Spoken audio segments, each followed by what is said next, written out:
Careful guys, this video is probably not for you. It has actual music theory information, and you should probably click away immediately. And all I have is just the 2 diplomas, a bachelor's degree, a master's degree in music, over 40 years experience of playing, recording, and performing music, and over 25 years of full-time teaching. Sorry to waste your time. Thanks for not watching. Don't forget to hit dislike and unsubscribe on the way out.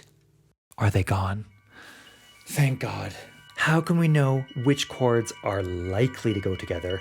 And how can we learn to recognize different keys and scales and harmonies? It's all about knowing where chords come from, and I'll show you 2 ways to do it. We previously mapped out all the natural notes on the fretboard, and today we're going to use that on the first 3 strings, because we need 3 strings in order to be able to play a triad. And so we start with a C major triad, C, E, G. It has a root and a major third and a perfect fifth.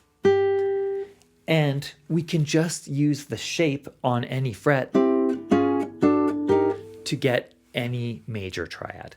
But for now, that's our C major triad. I'm just going to move up 1 step on each string. So from C up to D, then up to F, and up to A.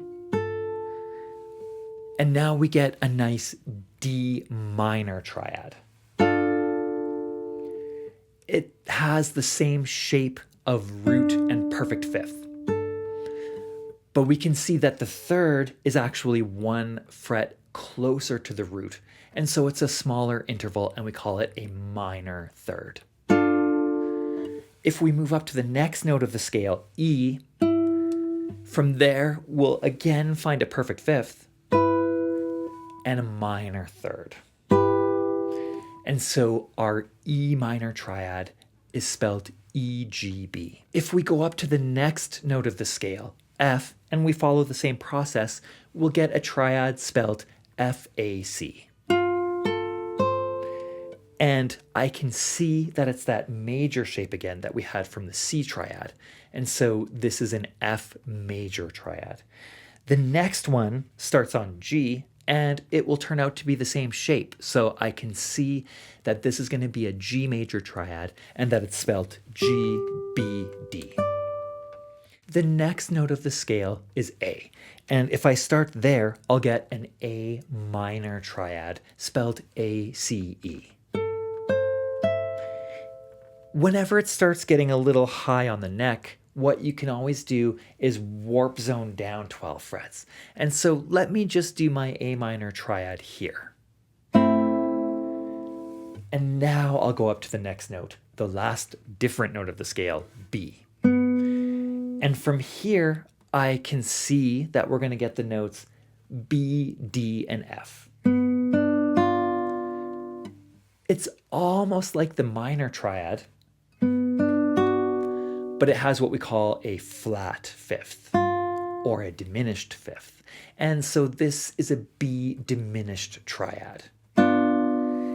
It's really useful to memorize at least 1 triad row if possible, just to learn the pattern of chords and the shapes. And so let's start with this one.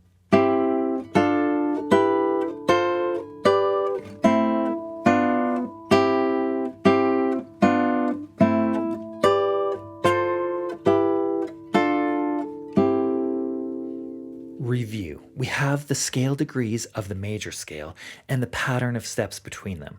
From there, we can think of the scale degrees as the roots of chords. And if we spell it in C, we'll get these chords.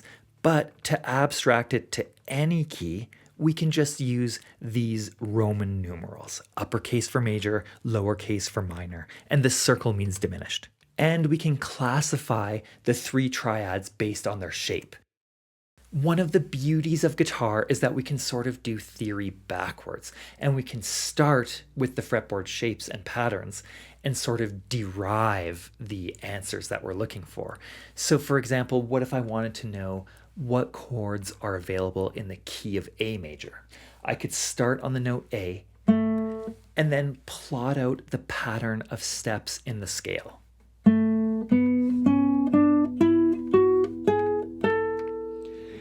If I want to spell it correctly, I can use the alphabet rule and use one of each letter and then add sharps or flats as necessary.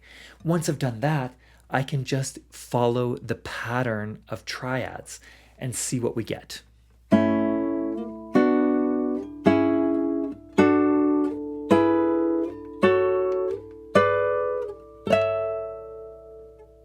And remember that anytime it's getting too high on the fretboard, you can always warp down 12 frets and continue the pattern from there. So if I wanted to find the chords that are in the key of F major, I could start by counting out the notes and following the pattern of steps. And then on each of those, I'll superimpose following the pattern of triads.